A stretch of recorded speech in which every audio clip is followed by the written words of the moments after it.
감사합니다. 오늘 우리에게 주시는 말씀은 사무엘상 3장 1절에서 11절까지 여러분 같이 보겠습니다. 구약 성경 412페이지가 되겠습니다.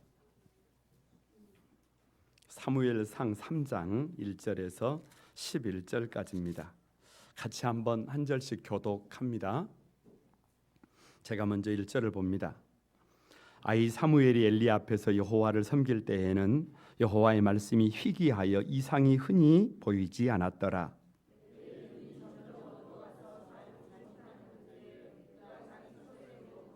하나님의 등불은 아직 꺼지지 아니하였으며 사무엘은 하나님의 궤 있는 여호와의 전 안에 누웠더니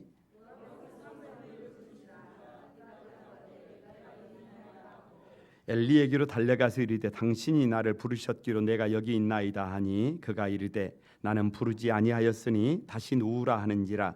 그가 가서 누웠더니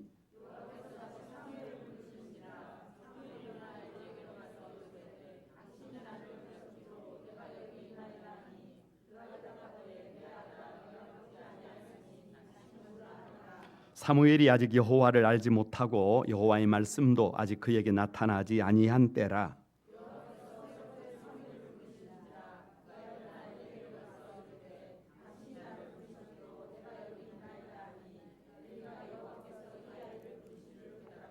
엘리가 사무엘에게 이르되 가서 누웠다가 그가 너를 부르시거든 내게 말하기를 여호와의 말씀하옵소서 주의 종이 듣겠나이다 하라 하니 이에 사무엘이 가서 자기 처소에 누우니라.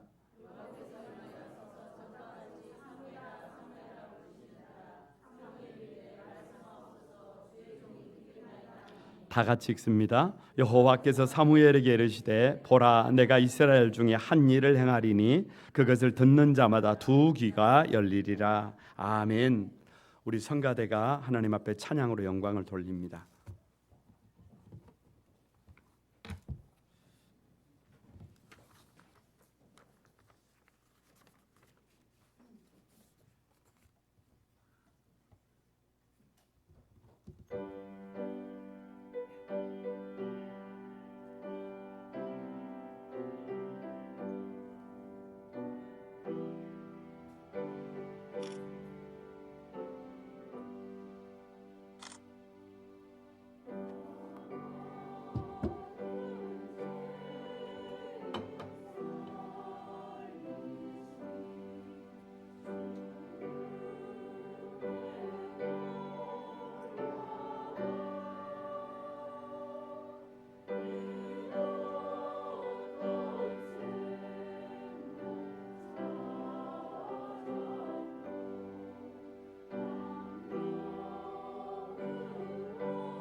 우리 한번 여러분 격하게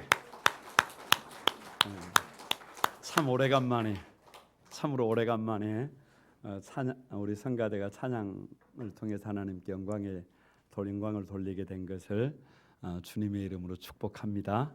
주님이 오시는 그날까지 성가대가 멈추지 않기를 바랍니다. 여러분 우리 같이 한번 인사를 나눕니다. 주님의 은혜가 여러분에게 옆 사람에게도 앞뒤 전후좌우로 주님의 은혜가 여러분에게 오늘 제가 가만히 이렇게 보니까요. 가만히 보니까 반가운 얼굴이 있어요. 저 뒤에 은택이가 앉아있네요. 이지영 권사님 옆에 앉았으면 얼마나 좋을까 싶은 생각도 듭니다만은 우리 은택이 형제를 환영합니다. 우리 가만히 보니까 우리 강혜숙 권사님의 딸 혜지가 사랑하는 남편과 함께 우리 새 아이를 데리고 이렇게 나와 있습니다. 주님의 이름으로 환영합니다. 저기도 한번 박수를 한번. 예, 그동안 함께 예배드리지 못했던 많은 식구들이 또 1부에 예배드리고 또 이렇게 2부에 같이 예배를 드릴 수 있게 돼서 주님의 은혜가 참 큽니다. 사랑하는 우리 한소망의 가족 여러분, 오늘은 어린이 주일입니다.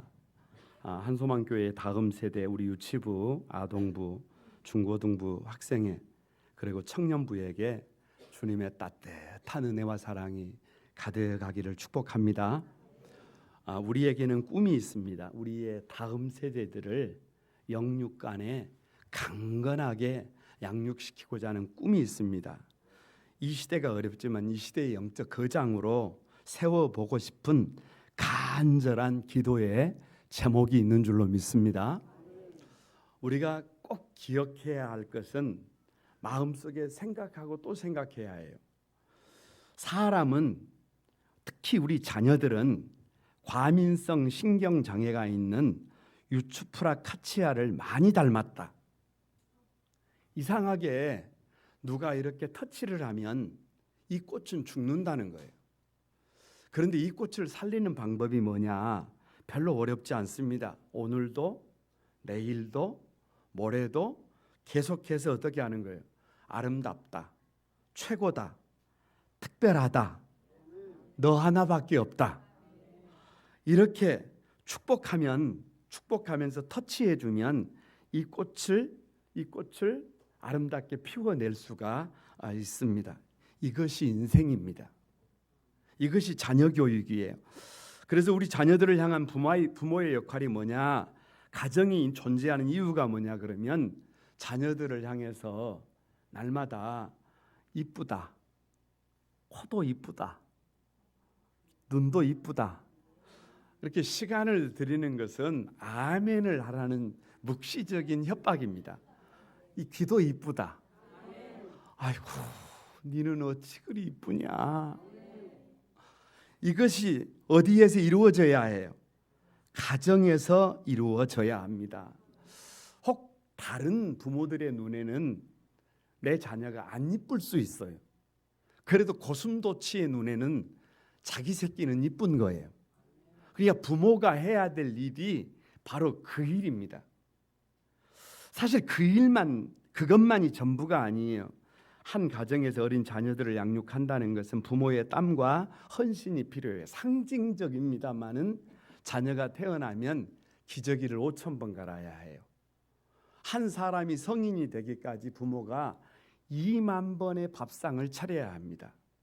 그리고도 나는 먹지 못해도, 나는 입지 못해도, 나는 쓰지 못해도 모든 우선순위가 누구예요? 자녀들이에요. 그 속에서 우리 자녀들이 여러분 건강하게 자라나고 있음을 믿습니다. 그런데요, 이제 시간이 조금 더 지나가면 지금은 잘 모를지 모르지만 더 이상 자녀들에게 주고 싶어도 줄 수 없을 때가 와요. 내가 주려고 아무리 좀 어떻게 찾아봐도 줄 것이 도무지 없을 때가 찾아옵니다. 아직 그런 세상을 살아보지 않으신 분들이 많으시겠지만 그럴 날들이 속히 우리에게 옵니다. 그때 그때 후회하지 않기 위해서는 반드시 그 전에 풀어야 될 숙제가 뭐냐 그러면 다 같이 한번 따라서 해봅니다. 믿음을 유산으로 물려주라. 왜냐? 다 줘도 아무리 어여삐 여겨도 아무리 우선순위를 줘도 믿음을 유산으로 물려주지 못하면 나싱이에요. 그냥 아무것도 아닙니다. 그래서 교회 안에 4-14 전략이라는 것이 있어요. 뭐라고요? 4-14 전략. 이게 무슨 말이냐 그러면 우리 어린 자녀들이 4살에서 14살 안에 복음을 들어야 한다. 4살에서 14살 안에 믿음으로 사는 것이 얼마나 소중한 것인지를 알아야 한다. 교회에 나왔더니 교회가 너무너무 좋다라고 하는 추억을 가져야 한다. 말씀으로 살아가는 것이 얼마나 특권인지를 이 어린아이들이 4살에서 14살 사이에 알아야 해요. 알아야 해요. 다시 말하면 그 어린 나이에 주님의 부르심을 받아야 해요. 그래야 나이가 들어서 잠시 교회를 떠났더라도 다시 돌아옵니다. 그래서 교회 안에 있는 성도들의 86%가 4살에서 14살 안에 믿음으로 살았던 경험을 가진 사람들인 것을 믿습니다. 그렇습니다. 어릴 때 믿음으로 사는 부모님들의 모습이 아름다워야 해요. 아니, 자녀들에게만 그런 것이 아니라 가정에서 교회에서 서로가 그렇게 네가 옳다, 아름답다, 너 하나밖에 없다, 그런 아름다운 삶을 우리 부모 세대가 보여줘야 결국에는 문제가 생기면, 어려움이 생기면 주님 앞에 돌아와서 믿음으로 살게 될 것을 믿습니다. 그래서 오늘 하나님의 VIP 12번째인데요 사무엘입니다. 다 같이 한번 따라서 해봅니다. 어릴 때 부름을 받다. 어른들만 부르는 게 아니에요. 어린 아이들도 부릅니다. 우리의 마음속에 우리 자녀들이 어릴 때부터 부름을 받아서 정말로 하나님의 손이 되고 발이 되는 이 시대의 영적 거장들로 자라나기를 간절히 원하는 거예요. 3장 19절에 제가 앞에 어디라고 말씀하지 않으면 지금 사무엘상입니다. 3장 19절에 보면 여호와께서 그와 함께 계셔서 그의 말이 하나도 땅에 떨어지지 않게 하시니 이렇게 기록하고 있어요. 그러니까 그 시대가 어두운 시대예요. 어두운 시대.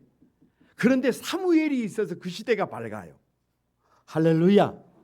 그 시대에 하나님께서 한숨을 쉬고 있어요. 한숨이 깊어요. 한숨이 깊어. 그런데 누구 때문에 하나님이 웃어요?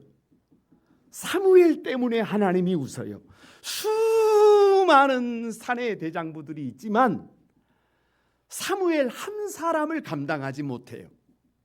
오늘 우리의 자녀들이, 오늘 우리 교회의 다음 세대들이 있어서 여러분의 얼굴에 미소가 가득하게 되기를 바랍니다. 이 시대와 역사의 희망이 되기를 바랍니다.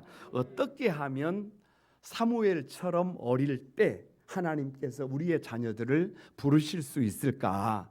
3가지로 잠깐 나누려고 합니다. 첫 번째가 하나님은 우리 자녀들을 부르실 때 다 같이 한번 환경을 초월해서 부르신다. 여러분 1절 다 같이 한번 읽어봅니다. 1절입니다. 시작. 아이 사무엘이 엘리 앞에서 여호와를 섬길 때에는 여호와의 말씀이 희귀하여 이상이 보이지 않았더라. 부르심을 받은 사람들의 특징을 가만히 살펴보면 꼭 환경이 좋아야 하나님이 부르시는 것이 아닐 수도 있어요. 꼭 환경이 나빠야 하나님이 부르시는 것이 아니에요. 환경을 초월해서 부르십니다. 할렐루야. 오늘 어린 사무엘이 여호와를 섬길 때 환경인데요 2가지 특징이 있어요. 첫 번째가 말씀이 희귀해요. 희귀하다라는 말은 이런 말이에요. 여러분 밖에 나가면 흙이 희귀해요? 다이아몬드가 희귀해요? 네, 다이아몬드가 희귀합니다. 그러니까 말씀이 희귀하다는 말은 그 시대에 가정들의 국어책은 많아요. 수학책은 많아요. 과학책은 많아요. 세상의 철학은 많아요. 세상에 방법을 가르치는 것들은 많아요. 그런데 그 시대의 가정들의 하나님의 말씀이 뭐예요? 희귀해요. 없다는 말이에요. 하나님의 말씀이 없어요. 그 누구도 하나님의 말씀을 중심에서 살아가지 않는 시대예요. 그래서 하나님의 말씀이 만물의 찌꺼기가 되어버렸어요. 지금 사무엘은 그런 시대를 살아가고 있습니다. 두 번째 특징이 이상이 보이지 않아요. 이상이 흔히 보이지 않아. 여러분, 이상이라는 말은 이게 그렇게 어려운 말이 아니에요. 비전이라는 말이에요. 비전이라는 말은 먼저 본다, 먼저 생각한다, 이런 말이에요. 그러니까 비전이 언제 생기느냐 그러면 이럴 때 생기는 거예요. 말씀을 가만히 듣는데 나도 저렇게 살아야 되겠다.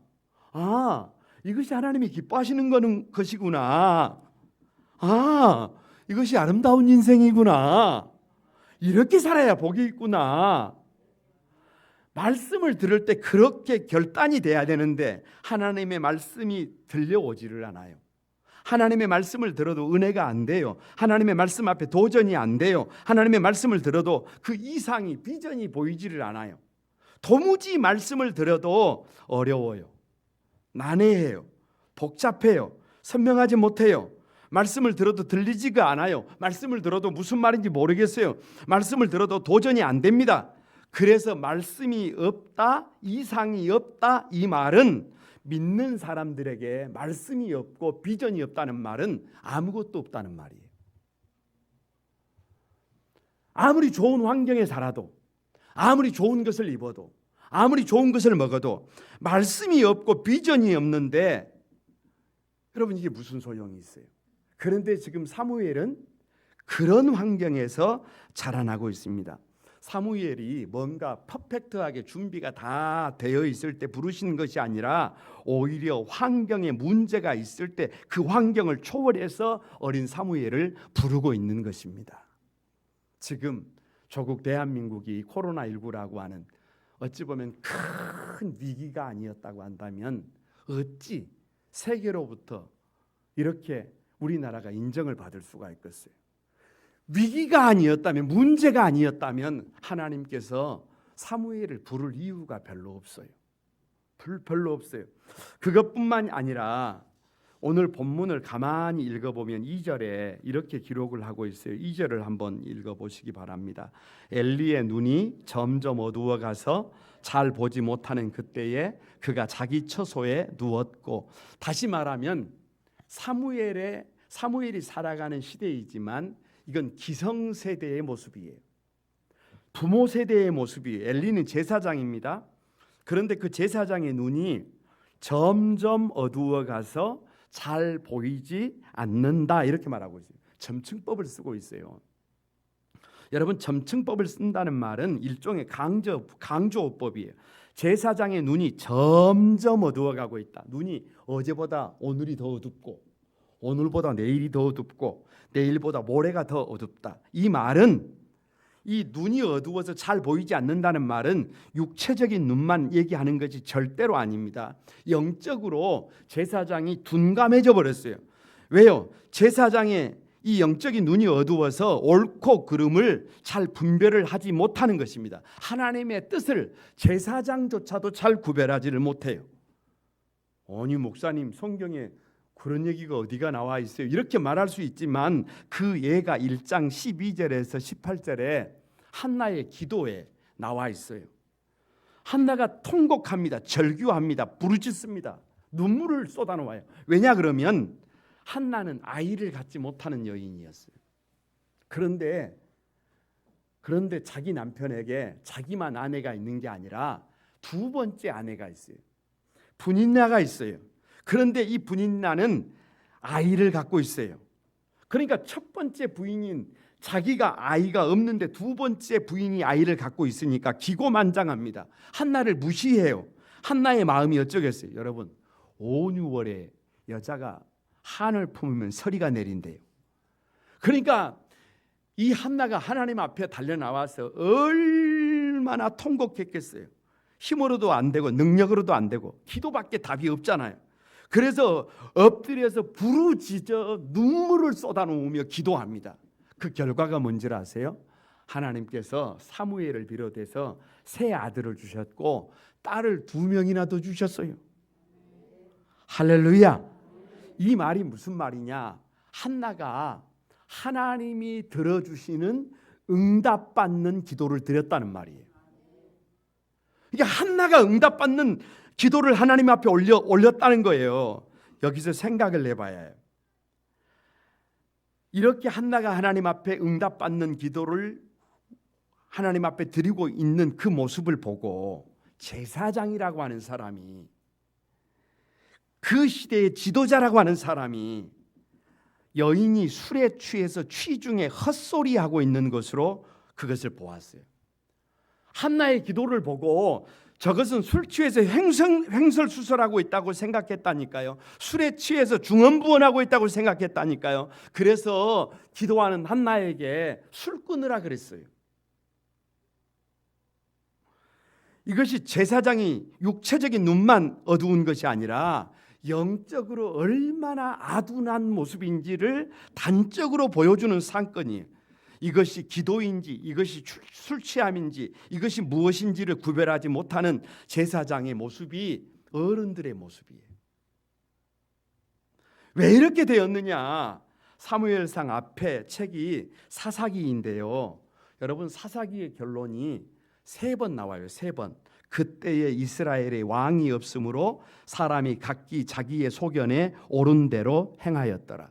왕이 없습니다. 다시 말하면 하나님이 없다 그 말이에요. 절대 룰이 없다 그 말이에요. 말씀이 없다 그 말이에요. 그래서 각각 사람들이 자기 생각대로 살았어요. 자기 감정대로 살았어요. 자기가 옳다고 생각하는 대로 살았어요. 자기 고집대로 살았어요. 모든 사람들이 하나님의 말씀 없이 그냥 자기 생각대로 살아가는 거예요. 이것이 그 당시 기성세대의 모습이에요. 길이 되고 표준이 되고 모범이 되어야 할 기성세대가 자기 생각대로 자기 방법대로 자기 고집대로 그냥 살아가는 거예요. 모범이 안 되는 거예요. 본받을 것이 없는 거예요. 윗물이 막지 못해요. 그런 상황에서 어린 사무엘이 하나님의 부름을 받습니다. 어찌 보면 통탄할 일이에요. 결국 우리 한소망을 사랑하는 가족 여러분, 다시 말하면 환경이 좋은 사람만 부르는 게 아니라는 거예요. 우리가 자녀들에게 좋은 환경을 만들어줘서 정말 하나님을 경험하게 만들고 싶고 정말 복음의 진수를 보여주고 싶지만 사실 우리가 그러지 못하는 경우가 많아요. 아니 내가 서 있는 삶의 자리가 사무엘처럼 최악일 수도 있어요. 최악일 수도 있어요. 그런데요, 사무엘은 불평하지 않았어요. 원망하지 않았어요. 탄식하지 않았어요. 그 환경에서, 그 무너져 있는 환경에서, 하나님이 일하지 않는 그 환경에서 몸부림을 칩니다. 그런데 여러분, 그걸 누구에게 배웠느냐? 어머니예요, 어머니. 그 어머니가 그랬어요. 한나가 그랬어요. 최악의 환경에서 그 최악의 환경을 최선의 환경으로 바꿔가기 위해서 몸부림치고 기도한 여인이에요. 눈물 흘린 여인이에요. 여러분, 절규했던 여인이에요. 그런데요, 그 시대의 제사장이 그것이 기도인 줄 알고 평안히 가라, 하나님이 너의 기도에 응답하실 줄 믿는다라고 하니까요, 세상에 한나는 더 이상 근심하지 않고 얼굴을 환하게 하고 돌아가서 기뻐합니다. 어떤 삶의 자리에서 어떤 환경에 있을지라도 그 환경을 초월해서 몸부림치는 사람들을, 그런 부모들을, 그런 자녀들을 지금도 부르시는 하나님을 찬양합니다. 우리 자녀들이 그렇게 어려운 환경에 있을지라도 하나님께서 불러주시기를 바랍니다. 두 번째는요, 같이 한번 따라서 해봅니다. 하나님을 가까이 할 때 부르신다. 3절을 여러분 같이 한번 읽어봅니다. 3절입니다. 시작. 하나님의 등불은 아직 꺼지지 아니하였으며 사무엘은 하나님의 궤에 있는 여호와의 전 안에 누웠더니. 자, 왜 가까이 할 때 부르시느냐 그러면 너무 당연한 거예요. 환경을 초월해서 다 부르신다면 부르지 않을 사람이 누가 있겠어요? 그런데 누구를 부르시느냐? 하나님을 가까이 하는 사람들을 부르십니다. 오늘 우리가 읽은 3절에 어린 사무엘이 어디에 누워 있는지 아세요? 성전에 누워 있어요. 성전에. 어머니 한나가 서원 기도를 드리고 그 응답으로 사무엘이 태어났는데, 사무엘이 젖을 떼자, 보통 젖을 떼면 3살이에요. 3살. 젖을 떼자마자 사무엘을 어디에 데려다 놔버렸어요? 여호와의 전에 데려다 놔버렸어요. 그래서 어렸을 때부터 사무엘은 여호와의 집에서 자랐습니다. 여러분, 사무엘이 성전에서 뭐 했겠어요? 1절에 이렇게 말을 합니다.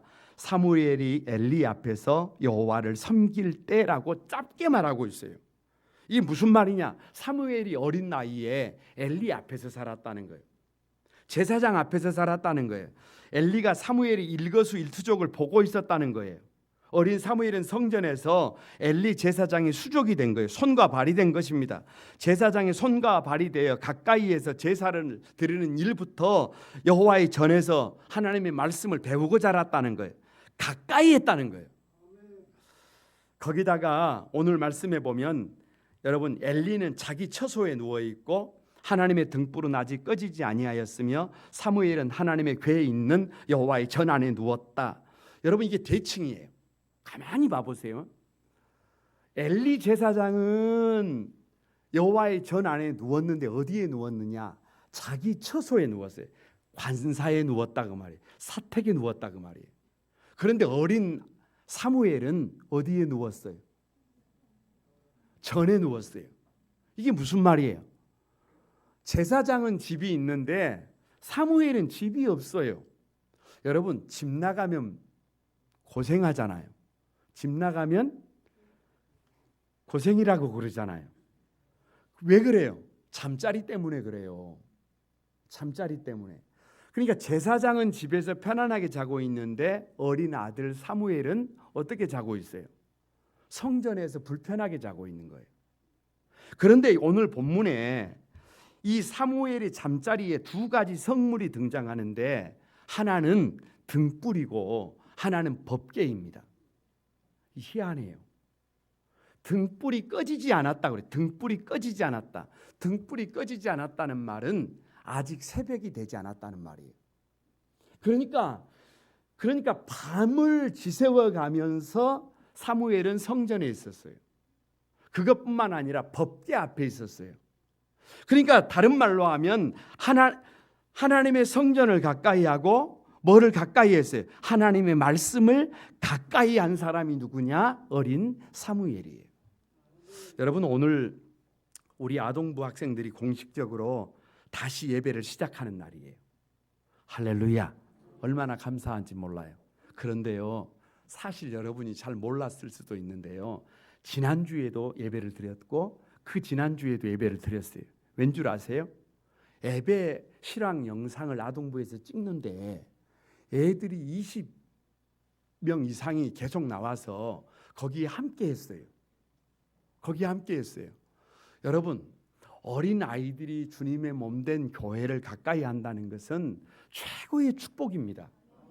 우리 중고등부 학생들이 토요일이 되면 어울림샵 교육관에 와서 찬양 준비를 하는데, 찬양팀이 2팀이에요. A팀이 있고 B팀이 있어요. 그래서 돌아가면서 찬양 연습을 하는데, 어제도 보니까 찬양 연습을 하고 난 다음에 식당에서 고기 파티를 하는데 온통 교육관이 고기 냄새로 가득합니다. 여러분, 수요일 저녁이 되면 꼭 자리를 지키는 우리 중고등부 학생들이 있어요. 금요철야 때도 자리를 꼭 지키는 학생들이 있어요. 이것보다 더 큰 축복이 없다니까요. 우리 청년들이 토요일 저녁이 되면 5시에 어울림샵에서 청년들이 모여요. 청년의 모임이 있어요. 그래서 같이 저녁도 해먹고 같이 말씀도 나누고 같이 교제를 하는데, 제가 우리 전도사님에게 부탁한 것이 있어요. 그게 뭐냐? 어찌됐든지 청년들이 교회를 가까이 해야 한다. 할렐루야.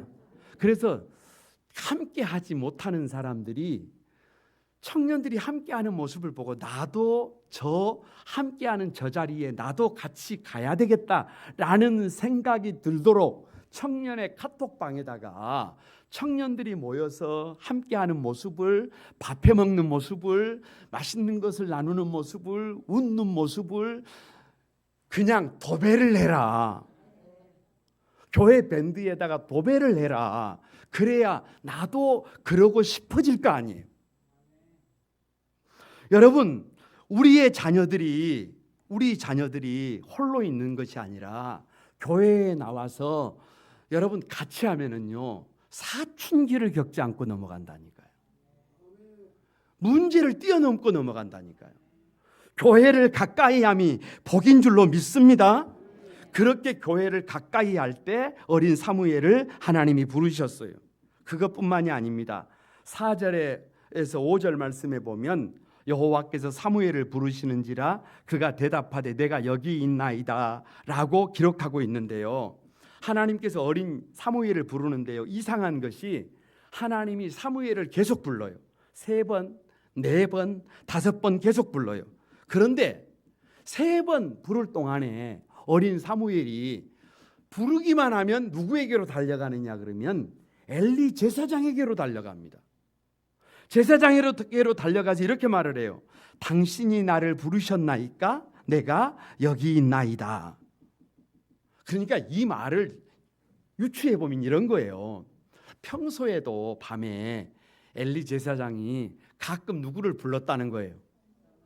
사무엘아 라고 부르면 저를 부르셨습니까?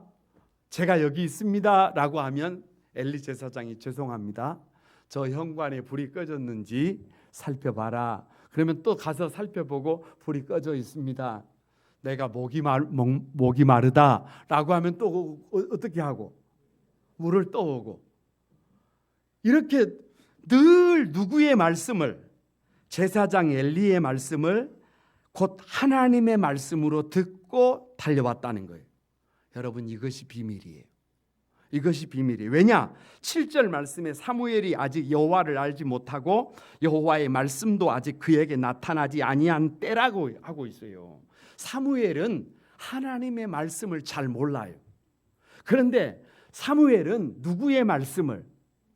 엘리 제사장의 말씀을 하나님의 말씀으로 여기고 그 말씀을 가까이 했다는 거예요. 성전만 가까이 한 것이 아니라 엘리 제사장의 말씀을 가까이 했다는 거예요. 참 안타까운 것이 있어요. 뭐가 안타깝냐? 엘리 제사장은 이미 영적으로 둔감해요. 하나님의 뜻을 잘 몰라요. 그런데 그 말을 사무엘이 하나님의 말씀으로 듣고 있어요. 여러분, 이것은요, 사무엘이 어머니 한나가 그랬다니까요. 한나가 그랬어요. 그런데 저는 이 본문을 가만히 묵상하다가 이런 생각을 해봤어요. 우리 사랑하는 성도들 앞에 서 있는 제가 영적으로 둔감해서 잘못 가르쳤어요. 그래서 여러분이 손해를 봤어요. 여러분이 어려움을 겪었어요. 여러분이 힘들어졌어요. 그래도 하나님 앞에 가면 할 말이 있어요. 뭔 줄 아세요? 나는 주님께서 세우신 목사님의 말씀을 하나님의 말씀으로 듣고 순종했습니다. 여러분, 하나님의 말씀을 가까이 할 때에 그 어린 사무엘을 하나님이 부르신 줄로 믿습니다. 그 하나님을 가까이 하는 사무엘 뒤에 어머니 한나가 있어요. 여러분, 한나가 누구냐? 그 마음이 하나님 가까이에 있는 여인이에요. 성전을 어떻게 가까이 했어요? 눈물을 흘리면서. 여러분, 아이가 없을 때 분인자가 자신을 격동할 때 통곡의 눈물을 흘릴 때 환경이나 사람을 가까이 하기보다 주님의 전에 달려나와서 눈물을 뿌렸던 여인이잖아요. 그런데 성전만 가까이 한 것이 아닙니다. 2장 1절에서 11절에 보면 한나의 기도의 내용이 나와 있는데 구구절절 하나님의 말씀이 기도의 제목입니다. 1절에 이렇게 기록하고 있어요. 내 마음이 여호와로 말미암아 즐거워하며. 나의 기쁨이 누구라는 거예요? 하나님이라는 거예요. 2절에 주밖에 다른 이가 없고 우리 하나님 같은 반석도 없으심이니이다. 오직 주님만 있다는 거예요. 오직 주님만이 나의 반석이라는 거예요. 3절에 여호와는 지식의 하나님이시라 행동을 달아보시느니라.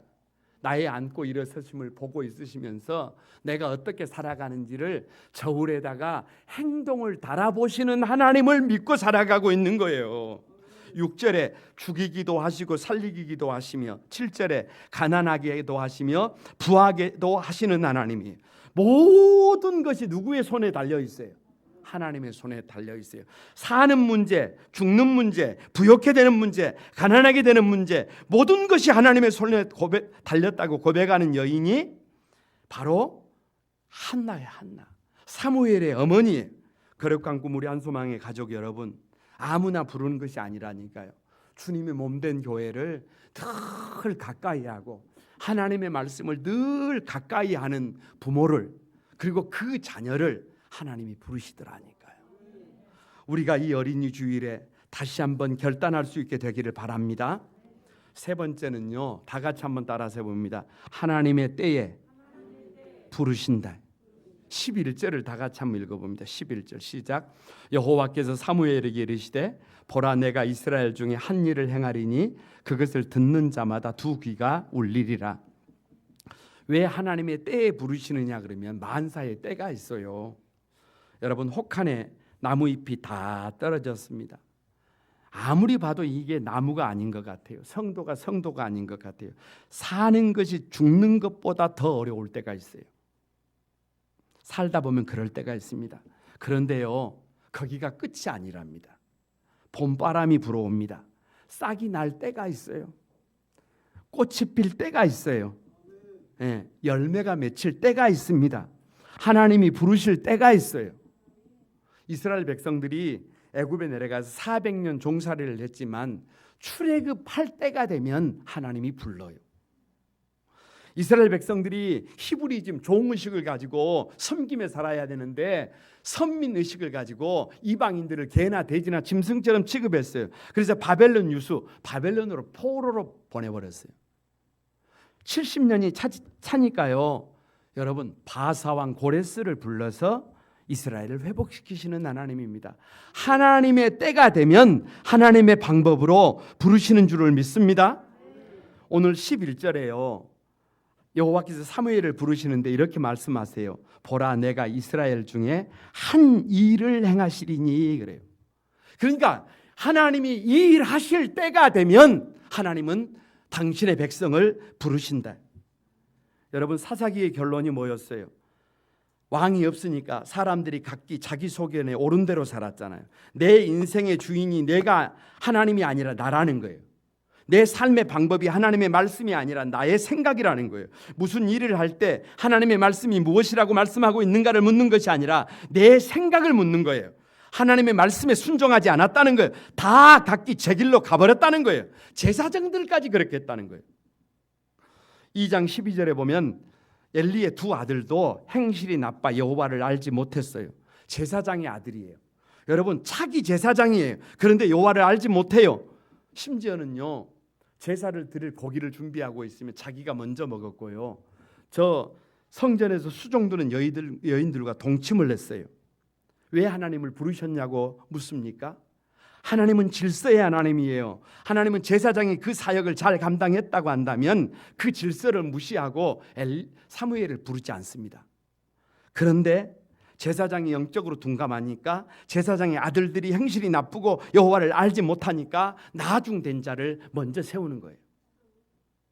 먼저 된 자를 여러분 나중되게 하시는 거예요. 그래서 11절에 그것을 듣는 자는 두 귀가 울리리라 그래요. 두 귀가 울리리라. 왜 귀가 울리는 줄 아세요? 재앙이에요. 재앙. 하나님의 심판이에요. 성경에 귀가 울린다는 표현이 딱 3번 나와 있는데요, 오늘 11절이에요. 왜요? 한 날 한시에 두 형제가 죽어요. 그 이야기를 듣고 대제사장 엘리가 귀가 어쩌겠어요? 귀가 울려서 뒤로 넘어져서 목이 부러져서 죽습니다. 여러분, 열왕기하 21장 12절에요. 유다에 재앙을 내리리니 듣는 자마다 두 귀가 울리리라. 왜요? 믿는 사람들이 믿지 않는 사람들보다 더 잘못 살아요. 언제까지 그걸 두고 봐야 해요? 그래서 두 귀가 울릴 수밖에 없는 때가 되면, 하나님의 때가 되면 하나님이 부르시는 거예요. 여러분, 에레미야 19장 3절에 보면은요, 그것을 듣는 모든 자의 귀가 울린대요. 왜요? 옹기가 깨어지는 것처럼 유대가 깨어지는 거예요. 그래서 2장 30절에 이렇게 말씀을 하세요. 나를 존중히 여기는 자를 내가 존중히 여기고 나를 멸시하는 자를 내가 경멸하리라. 결국에는 하나님을 존중히 여기는 자를 때가 되면 하나님이 높이신다는 거예요. 때가 되면, 하나님의 때가 되면 하나님을 존중히 여기는 자는 하나님이 존중히 여기고 나를 멸시하는 자는 내가 경멸한다는 거예요. 그래서 귀가 울린다는 거예요. 그래서 하나님의 때가 되면 하나님의 방법으로 당신의 사랑하는 백성들을 부르시는 거예요. 준비된 일꾼들을 부르시는 거예요. 거룩한 꿈 한 소망에 사랑하는 가족 여러분, 우리 자녀들이 어려운 환경을 탓하지 말고 여러분, 위기를 기회로 바꿔가기를 바랍니다. 그러기 위해서는 우리 부모들이 위기를 탓하고 있어서만은 안 돼요. 참 감사한 것은 조국 대한민국이 이 코로나19라고 하는 위기 앞에서, 이 코로나19라고 하는 위기가 없었다고 한다면 메이드 인 코리아라고 하는 이름이 어떻게 이렇게 빛을 발할 수가 있겠어요? 모든 사람들이 위기라고 할 때 여러분이 올곧게 서기를 바랍니다. 그래야 우리 자녀들이 그 모습을 보고 올곧게 서고 하나님의 부르심을 받을 수가 있습니다. 여러분, 어떤 상황에서도 주님의 몸된 교회를 가까이 하세요. 어떤 상황에서도 하나님의 말씀을 여러분이 가까이 하세요. 그래야 우리 어린 자녀들이 주님의 몸된 교회를 가까이 하고 하나님의 말씀을 가까이 해서 하나님의 부르심을 받을 수 있습니다. 여러분, 내가 그분을 존중히 여기고 내가 그분을 높이 여기면 아무리 어둠이 깊은 것 같아도 때가 되면 하나님이 사무엘을 부르셨던 것처럼 저와 여러분을 부르시고 우리의 자녀들을 부르셔서 이 시대의 빛으로, 이 시대의 희망으로 쓰실 것을 믿습니다. 그 중심에 우리 한소망의 가족들이 함께 하시기를 주님의 이름으로 축복합니다. 우리 같이 한번 찬양 드리면서 기도하겠습니다. 오직 예수뿐이네.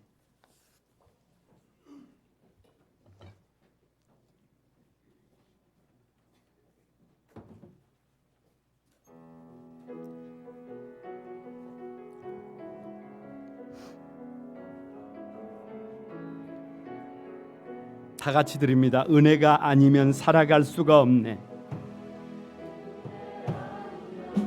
살아갈 수가 없네. 호흡마저도 다 주의 것이니 호흡마저도 다 주의 것이니 세상 평안과 위로 세상 평안과 위로 내게 주소도 예수 오직 예수뿐이네. 오직 예수뿐이네. 크신 계획 다 볼 수도 없고 크신 계획 다 볼 수도 없고 작은 고난에 지쳐도 작은 고난에 지쳐도 주께 묶인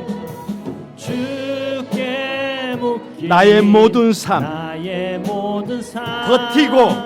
버티고 견디게 하시네. 은혜 아니면 살아갈 수가 없네. 나의 모든 것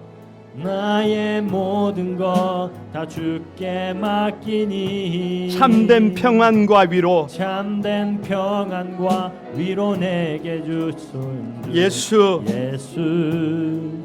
오직 예수. 여러분, 우리 오른손을 들고 다시 한번 드립니다. 은혜 아니면 은혜 아니면 살아갈 수가 없네. 도움마저도 다 주의 것이니 세상 평안과 위로 내게 없어도 예수, 오직 예수. 여러분, 우리 두 손 들고 크신 계획 다 볼 수도 없고, 크신 계획 다 볼 수도 없고, 작은 고난에 지쳐도, 고난에 지쳐도 주께 묶인 나의 모든 삶 버티고 견디게 하시네. 은혜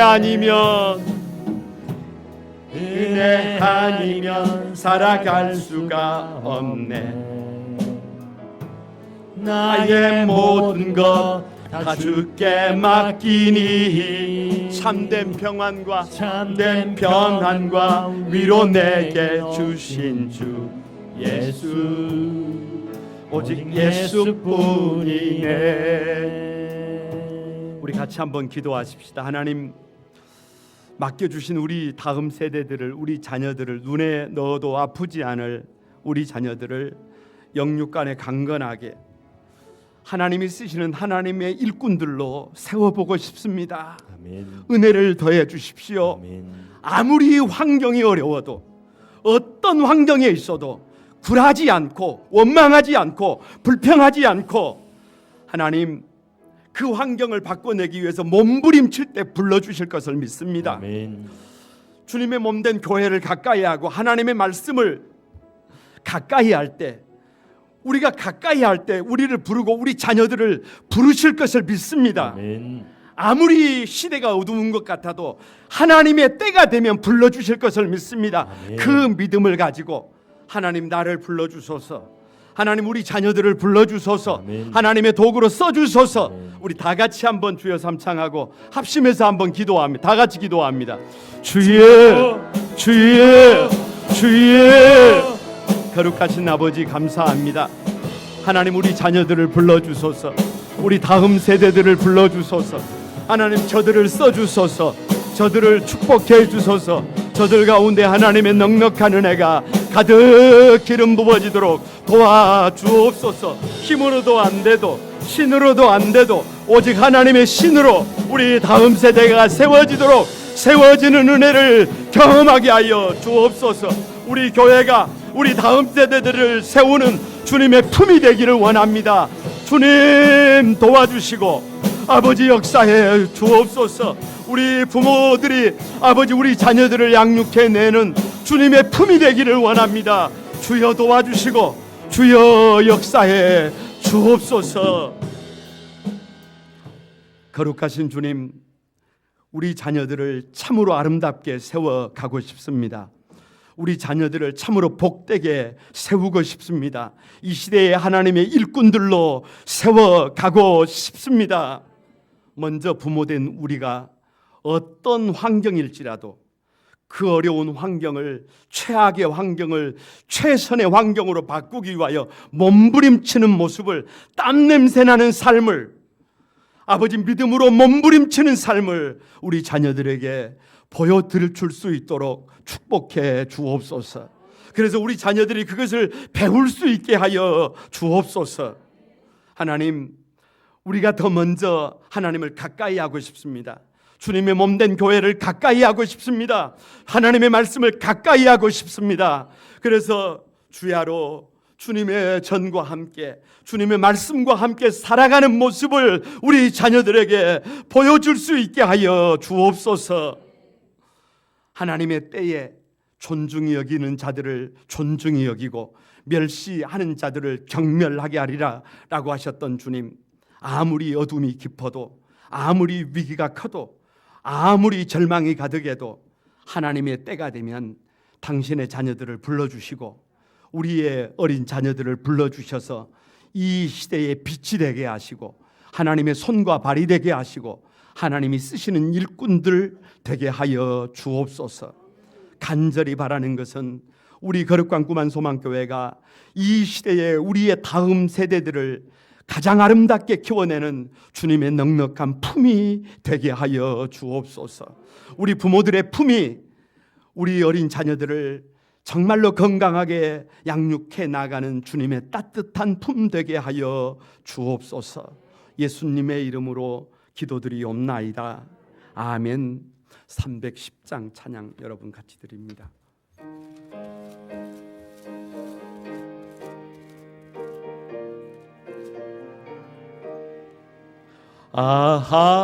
하나님의 은혜로 있을 때 없는 자 왜 구속하여 주는지 난 알 수 없도다.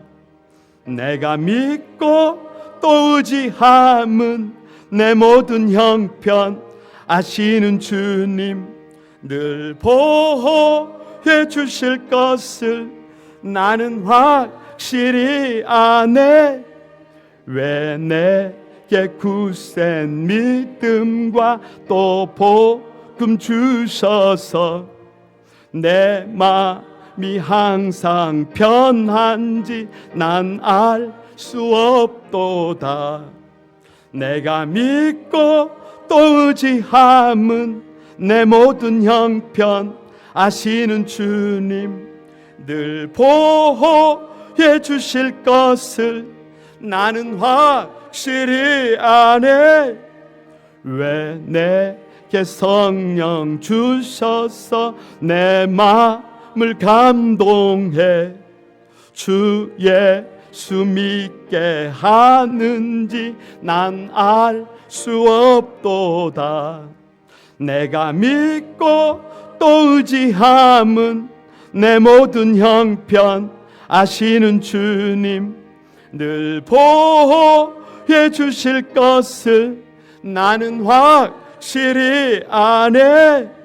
주 언제 강림하실지 혹 밤에 혹 낮에 또 주님 만날 그곳도 난 알 수 없도다. 내가 믿고 또 의지함은 내 모든 형편 아시는 주님 늘 보호해 주실 것을 나는 확실히 아네. 헌금을 위해서 같이 한번 기도드립니다. 거룩하신 주님 감사드립니다.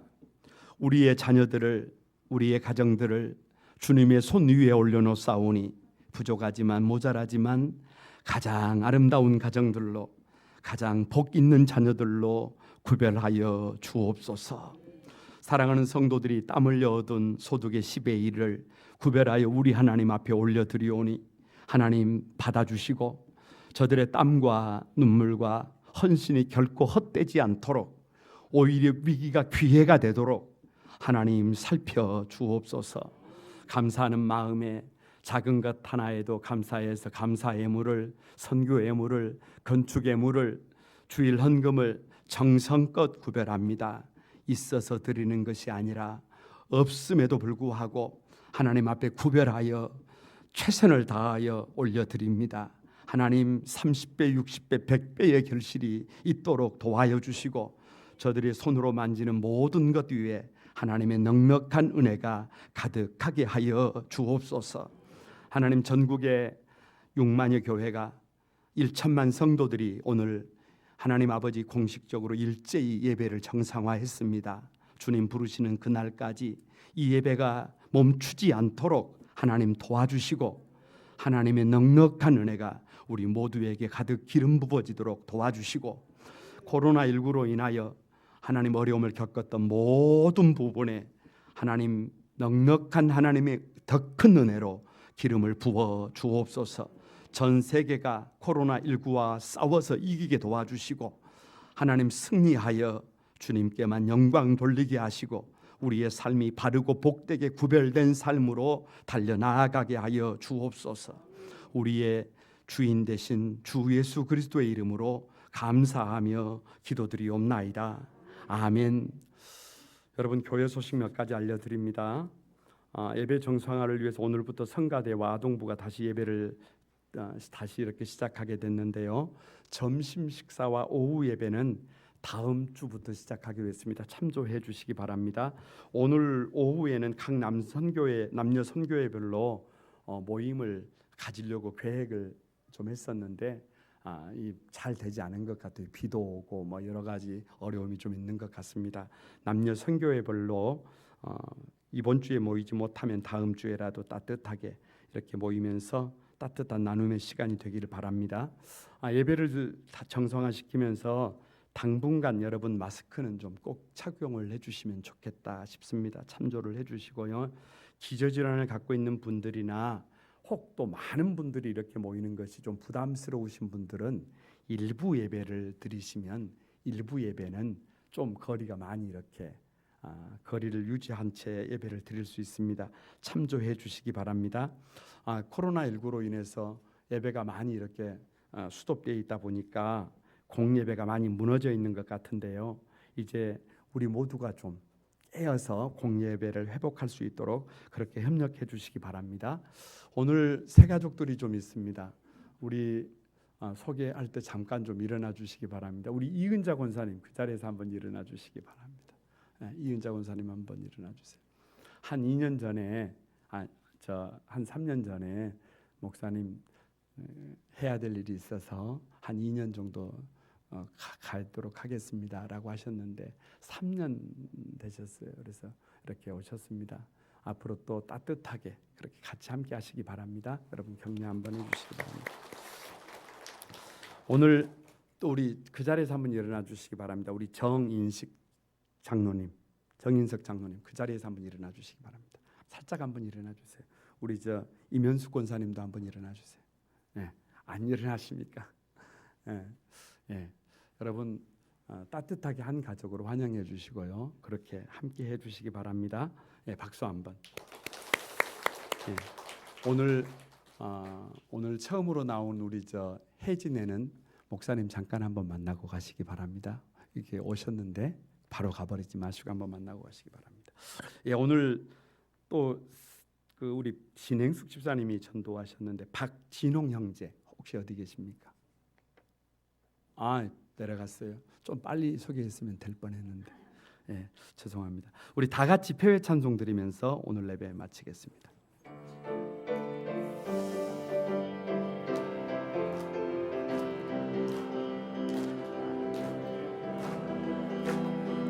하늘에서는 당신을 향한 계획이 있었죠. 하나님께서 바라보시며 좋았더라고 말씀하셨네. 이 세상 그 무엇보다 귀하게 나의 손으로 창조하였노라.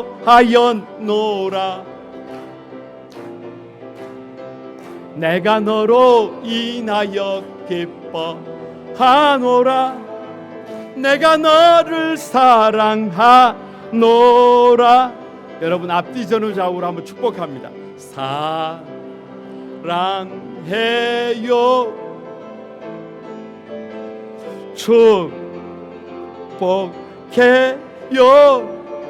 축복해요. 당신의 마음에 우리의 사랑을 드려요.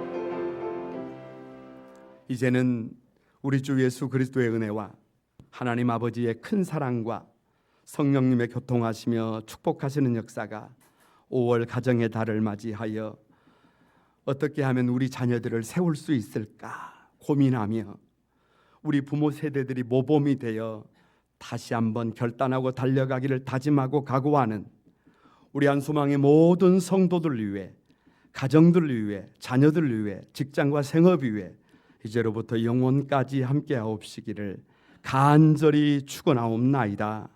아멘.